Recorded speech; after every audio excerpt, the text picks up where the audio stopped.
लोकसभा के पहले चरण के चुनाव की अधिसूचना आज होगी जारी। पहले चरण में 102 सीटों पर डाले जाएंगे वोट। 19 अप्रैल को होनी है पहले चरण की वोटिंग।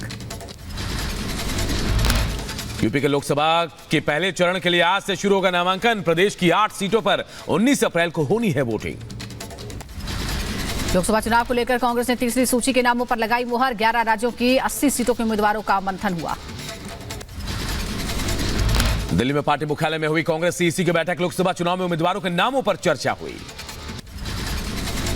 कांग्रेस सीईसी की बैठक के बाद बोले कर्नाटक के मुख्यमंत्री सिद्धारमैया, कांग्रेस की तीसरी लिस्ट पर चर्चा हुई है, जल्द उम्मीदवारों के नामों का ऐलान करेंगे। आजमगढ़ से समाजवादी पार्टी के प्रत्याशी ने किया जीत का दावा। कहा पिछली बार निरुआ के जीत का मार्जिन बहुत कम था, इस बार हार का मार्जिन ज्यादा रहेगा। मुझे उम्मीद है कि न केवल इस गैप को भरेंगे बल्कि आजमगढ़ के लोगों के आशीर्वाद और समर्थन से ऐतिहासिक जीत होगी।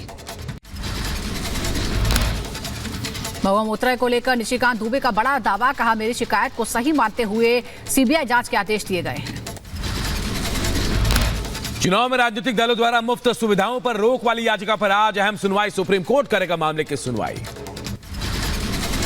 देश की छवि और विश्वसनीयता को नुकसान पहुंचाने को लेकर आज दिल्ली हाईकोर्ट में सुनवाई। राहुल गांधी, केजरीवाल और अखिलेश यादव के खिलाफ झूठ फैलाने और भ्रम फैलाने को लेकर याचिका पर सुनवाई होगी। असम के मुख्यमंत्री हिमंता बिस्वा शर्मा का बड़ा बयान। कहा कांग्रेस के प्रत्याशियों को वोट देकर अपना वोट बर्बाद न करे। जो भी कांग्रेस की गलती से जीत जाएगा वो भी इस्तीफा देकर बीजेपी में शामिल हो जाएगा।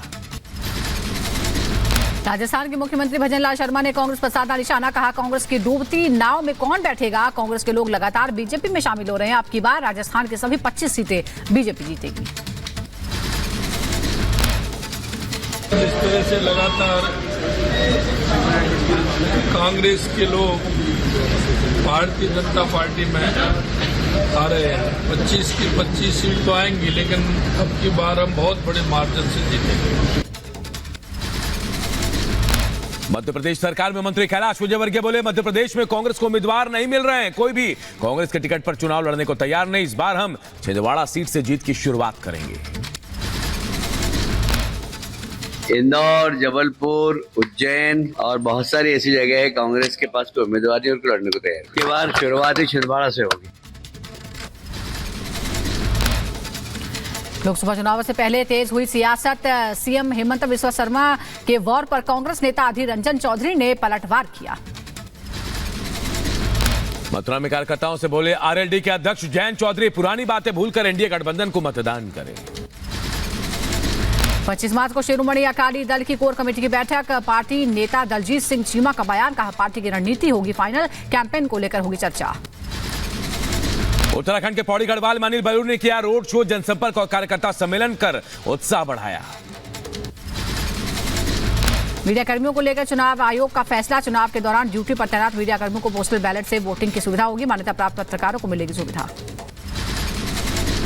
लोकसभा चुनाव से पहले सुप्रीम कोर्ट से शरद पवार को बड़ा झटका। अजित पवार के घड़ी चिन्ह पर चुनाव लड़ने पर रोक से इनकार। कोर्ट ने चुनाव आयोग का फैसला बरकरार रखा। सुप्रीम कोर्ट के आदेश पर शरद चंद्र पवार गुट के नेता जितेंद्र अहवार का बयान। कहा जीत को हर पोस्टर पर लिखना होगा। सुप्रीम कोर्ट के अंतिम फैसले के आने तक चिन्ह हमारा है। पार्टी से बाहर आकर पार्टी बनाना समाधान नहीं। संसद में कैश फॉर क्वेरी मामले में टीएमसी नेता महुआ मोइत्रा की बड़ी मुश्किल। लोकपाल ने सीबीआई को एफआईआर दर्ज करने का आदेश दिया है। महुआ के खिलाफ सीबीआई को एफआईआर दर्ज करने के आदेश पर बोले बीजेपी सांसद निशिकांत दुबे। कहा आज मेरी शिकायत को मानते हुए लोकपाल ने यह फैसला लिया। राहुल गांधी, अरविंद केजरीवाल, अखिलेश यादव के खिलाफ हिंदू सेना ने हाईकोर्ट में जनहित याचिका दाखिल की है। सार्वजनिक भाषणों के दौरान झूठे और भ्रामक बयान देने का आरोप लगाया है। दिल्ली हाईकोर्ट में अरविंद केजरीवाल ने ईडी के सभी 9 समन को चुनौती दी है। मामले पर हाईकोर्ट आज सुनवाई करेगा। दिल्ली सरकार के मंत्री सौरभ भारद्वाज का बीजेपी ईडी सीबीआई पर आरोप। का जांच agency political press release they रही है, यह दुर्भाग्यपूर्ण है। कांग्रेस ने केंद्र सरकार पर लगाया एजेंसियों के दुरुपयोग का आरोप। कहा एजेंसियों का दुरुपयोग राजनीतिक एजेंडे के लिए हो रहा है। कांग्रेस एजेंसियों के मिसयूज का विरोध करती है। कांग्रेस पर केंद्रीय मंत्री प्रहलाद जोशी का बड़ा आरोप। कहा पीएम मोदी और बीजेपी का अपमान करना कांग्रेस शासित राज्यों के मंत्रियों की मजबूरी है। हरियाणा में हुआ कैबिनेट विस्तार। महिपाल ढांडा, सीमा त्रिखा समेत 7 विधायक बने मंत्री। राज्यपाल बंडारू दत्तात्रेय ने शपथ दिलाई। उत्तराखंड के नए प्रमुख सचिव गृह की नियुक्ति। आईएएस दिलीप जावलकर को मिली जिम्मेदारी। सचिव वित्त का पद संभाल रहे हैं जावलकर। कर्नाटक के बेंगलुरु में युवक से मारपीट के मामले में 5 आरोपी गिरफ्तार किए गए हैं। पुलिस ने सुलेमान, शाहनवाज, रोहित, तरुण और जाहिद को गिरफ्तार किया है। एक की तलाश जारी है। हनुमान चालीसा मामले पर केंद्रीय मंत्री शोभा करंदलाजे का बयान। कहा, कर्नाटक सरकार हिंदू विरोधी, यहां लगातार हिंदुओं का अपमान हो रहा है। यूपी के कानपुर में सपा विधायक इरफान सोलंकी के लिए नमाज अदा करने का मामला। विधायक के लिए दुआ करने की अपील करते ही इमाम का वीडियो वायरल। इमाम पर मुकदमों को अवैध बताने का आरोप। पतंजलि के भ्रामक विज्ञापन वाले मामले में सुप्रीम कोर्ट का नोटिस। रामदेव और बालकृष्ण को पेश होने का आदेश। लखनऊ में 17 मई तक धारा 144 लागू। रमजान, होली को लेकर आदेश। गड़बड़ी फैलाने वालों पर होगी सख्त कार्रवाई।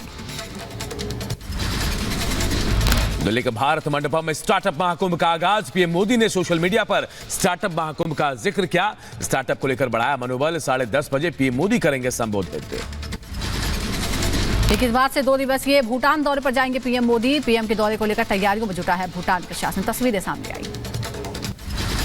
बेंगलुरु में जेडीएस ने कांग्रेस पर लगाया बड़ा आरोप। बेंगलुरु ग्रामीण लोकसभा क्षेत्र में कांग्रेस पर साड़ियां बांटने का आरोप। जेडीएस कार्यकर्ताओं ने जब्त साड़ियों से भरी लॉरी को पकड़ा। पश्चिम बंगाल के कूच बिहार में दिन हाटा में टीएमसी और बीजेपी समर्थकों में झड़प की खबर है। इलाके में फैला तनाव। बीजेपी ने टीएमसी कार्यकर्ताओं पर हमले का आरोप लगाया। टीएमसी ने आज दिनाटा में 24 घंटे का बंद का आह्वान किया। टीएमसी और बीजेपी कार्यकर्ताओं में झड़प के बाद बंद का आह्वान। मुंबई में डीआरआई ने इंडोनेशियाई और थाई 2 महिला तस्करों को गिरफ्तार किया है। करीब 100 करोड़ की 9 किलो से ज्यादा कोकीन बरामद। 45 दिन बाद पाकिस्तान से भारत लौटी महिला। परिजनों ने सुरक्षित वापसी के लिए पीएम का धन्यवाद किया।